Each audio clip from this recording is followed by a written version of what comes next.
আসসালামু আলাইকুম। শুরু করছি পরিচান পর্ব ৩২। রাতের প্রহর যত বাড়তে থাকে নিস্তব্ধতাও সমান তালে বাড়ে। থেমে যায় মানুষের কলরব। ঘুমন্ত গ্রামটাকে মৃতপুরী মনে হয় তখন। তখন যে জেগে থাকে একমাত্র সেই টের পায় নীরবতা। শীত কমতে থাকাতে এই সময়টাতে গরম লাগছে পরীর। গায়ের কম্বলটা সরিয়ে দিল, মাথা তুলে শায়েরকে দেখে নিল। সে গভীর ঘুমে আচ্ছন্ন। পরী হাতে আরেকটু জোর দিয়ে জড়িয়ে ধরে শায়েরকে। স্বামীর বুকে মাথা রেখে ঘুমাচ্ছিল সে। হঠাৎই ঘুমটা ভেঙে গেল পরীর। কোনো স্বপ্ন দেখেনি, এমনিতেই ঘুম ভেঙেছে। একইভাবে সারা রাত ঘুমিয়ে থাকলেও তো কষ্ট হবে শায়েরের। এপাশ ওপাশ ফিরতে পারবে না। তাই পরী সিদ্ধান্ত নিল নিজের বালিশে ঘুমানোর। কিন্তু সে উঠতে পারল না। শায়ের ততক্ষণে জেগে গেছে। চোখ বন্ধ রেখে সে বলে উঠল, এমন করছেন কেন পরিজান? আমাকে একটু ঘুমাতে দিন। বলতে বলতে হাতের বাঁধন আরো শক্ত করে শায়ের। আমি আবার কি করলাম? আপনার সুবিধার জন্যই তো সরে যাচ্ছি। আমার তো আপনাকে নিয়ে ঘুমাতে সুবিধা হচ্ছে, আপনার হচ্ছে না বুঝি? পরি কথা বলল না, এভাবেই রইল। কিছুক্ষণ পর পরি বলল, শুনছি সত্যিকারের ভালোবাসা নাকি কাঁদায়। ভালোবাসায় চোখের পানি না ঝরলে সেই ভালোবাসা পরিপূর্ণ হয় না। আপনার কথাটা যদি সত্যি হয়ে থাকে তাহলে আমার ভালোবাসা আপনাকে প্রতিদিন কাঁদাবে পরিজান। নিত্য নতুন ভালোবাসায় আপনি কাঁদতে প্রস্তুত হন। সুখের কান্না সবাই হাসি মুখে বরণ করে, আমিও হাসি মুখে নিলাম। আমার এই কান্না যেন শেষ নিঃশ্বাস পর্যন্ত থাকে। মালি সাহেব, সেই দায়িত্ব আপনার।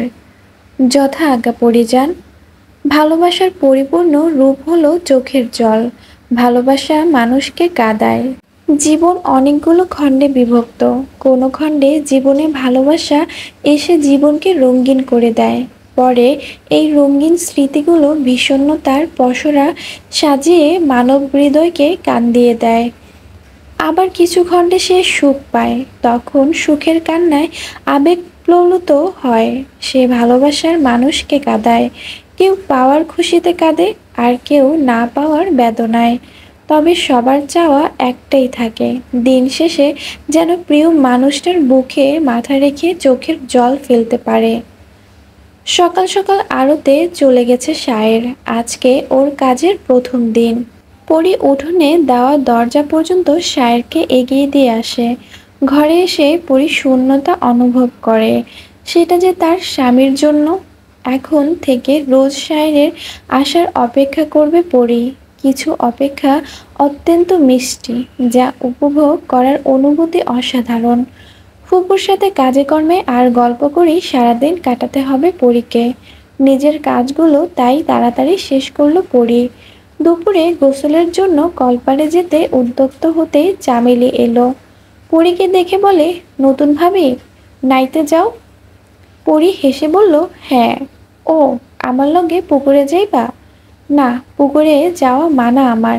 তোমার ভাই যেতে বারণ করেছে।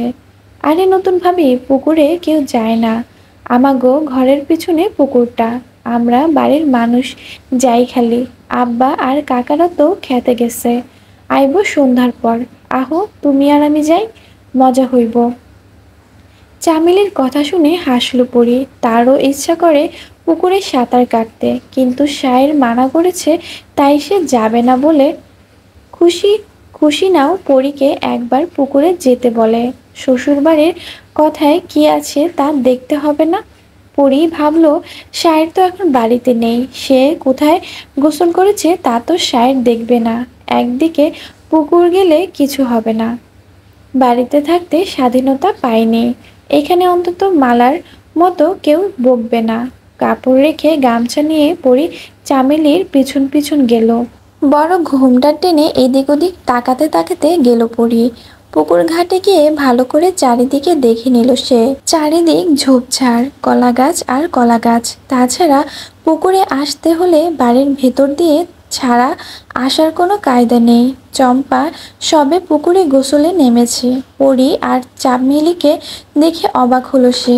রাগান্বিত কণ্ঠে চামেলিকে বলে, তুই নতুন ভাবিরে এইখানে আনছুস কেন? শেহরান ভাই মানা করছে না নতুন ভাবিরে নিয়া বাইরে যাইতে? আমাগো পুকুরে তো কেউ আহে না পা, হ্যার লাইগা নিয়ে আইলাম। চম্পার ভালো লাগলো না চামেলির জবাব। পরি বেশ বুঝতে পারল যে চম্পা তাকে দেখে রাগ করছে। রাগ করাটাই স্বাভাবিক, তাই পরি কিছু বলে না। চম্পা দ্রুত উঠে চলে গেল।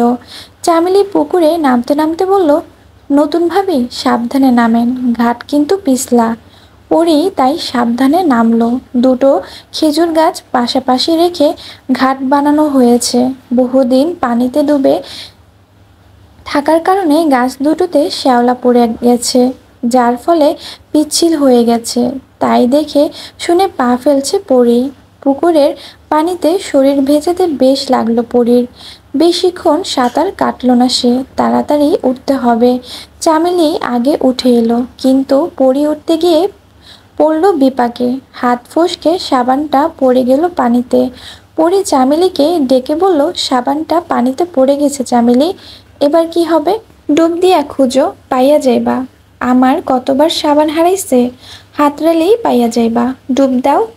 চামেলির কথা মতো পরি আবার পানিতে নামলো। ডুব দিয়ে সাবান খোঁজার চেষ্টা করলো। পানির নিচে কতক্ষণ আর দম আটকে থাকা যায়? সাবান না পেয়ে পরি পানির উপরে এসে বড় করে দম ছাড়লো।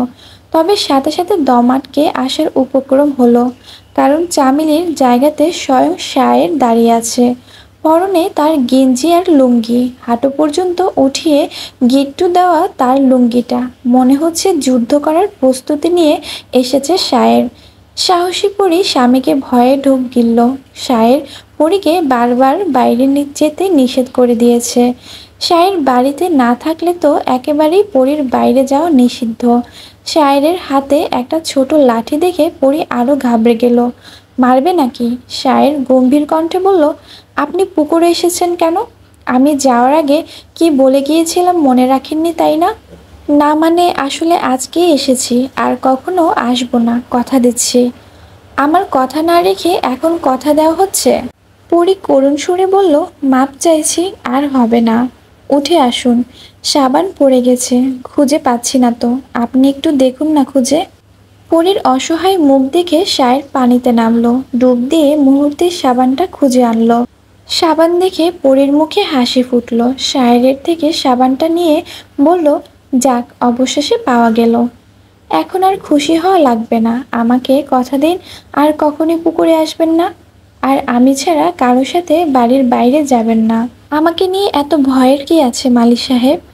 শায়ের পরীর হাতটা ধরে কাছে টেনে নিল। বলল, আমার একটি মাত্র পরিজান। আমি চাই না যে আমি ছাড়া পরিজানের দর্শন অন্য পুরুষ করুক। আপনাকে আমার কাছে খুব যত্ন করে আগলে রাখবো। আপনার হাতে লাঠি দেখে ভাবলাম মারবেন বুঝি আমাকে। ভালোবেসে কাঁদতে চেয়েছেন না, লাঠি দিয়ে মেরে কাঁদাবো। পরি মৃদু রাগ নিয়ে বলে, কি? শায়ের হাসলো, অতঃপর পরীকে নিজ আলিঙ্গনে নিয়ে বলে, ভালোবেসে কুল পাই না, আবার মারবো? পার থেকে চামেলির গলা শোনা গেল, আরে শেহরান ভাই, তোমরা অহনো উঠো নাই, ঠান্ডা লাগবো যে। থতমত খেয়ে পরীকে ছেড়ে দিল শায়ের, কিন্তু চামেলির ভাবান্তরই নেই। বোকা মেয়েটা অত কিছুই বুঝলো না। শায়ের ধমকে চামেলিকে বলল, তোর মার খেয়ে হয় না, দাঁড়া, আবার আসছি। দৌড়ে চলে গেল চামেলি। একটু আগে শায়ের পুকুর পাড়ে এসে চামেলিকে দুঘা লাগিয়েছিল পরীকে ঘাটে আনার জন্য। বাড়ি ফিরে যখন সে দেখলো পরি ঘরে নেই, তখন ফুপুকে জিজ্ঞেস করে। শায়েরকে রাগ করতে দেখে সমস্ত দোষ তিনি চামেলির উপর দিয়ে দেন, যার ফলস্বরূপ লাঠির বাড়ি চামেলির উপর পড়ে। পরীকে নিয়ে বাড়ি ফিরে এলো শায়ের। আজকে ভালোই ভালোই বেঁচে গেছে, আর এই ভুল করা যাবে না। মালার কথা মনে পড়ল পরীর। মালা শায়েরকে বলেছিল পরীকে আগলে রাখতে। শায়ের সেই চেষ্টাই করছে। ভেজা কাপড় বদলে ঘরে এলো পরি। সে শায়েরকে জিজ্ঞেস করলো, আপনি আজ চলে এলেন যে? বলে গেলেন তো ফিরতে সন্ধ্যা হবে। আপনাকে দেখার আকাঙ্ক্ষা আমাকে টেনে নিয়ে এলো পরিজান। পারলাম না থাকতে। আপনি কি আমাকে একটু মনে করেননি?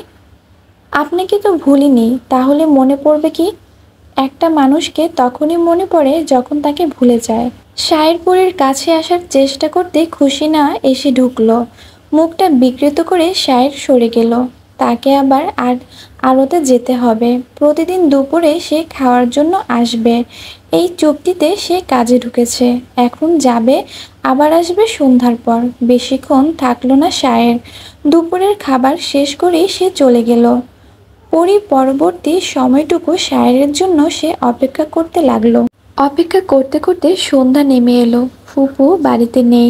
অভ্যাস মতো সে পাশের বাড়িতে গেছে। দরজায় টোকা পড়তে খুশি হলো পরি। দ্রুত দরজা খুলতে গিয়েও থেমে গেল। শায়ের বলেছিল রাতে সে যদি না ফেরে তাহলে দরজার আওয়াজ পেলেই যাতে সে দরজা না খুলে। তাই পরেই থেমে গেল। আগে জানা দরকার কে এসেছে। তাই সে জিজ্ঞেস করলো, কে? অপর পাশ থেকে জবাব না পেয়ে পরি বুঝে গেল যে শায়ের আসেনি। তাহলে কে এসেছে?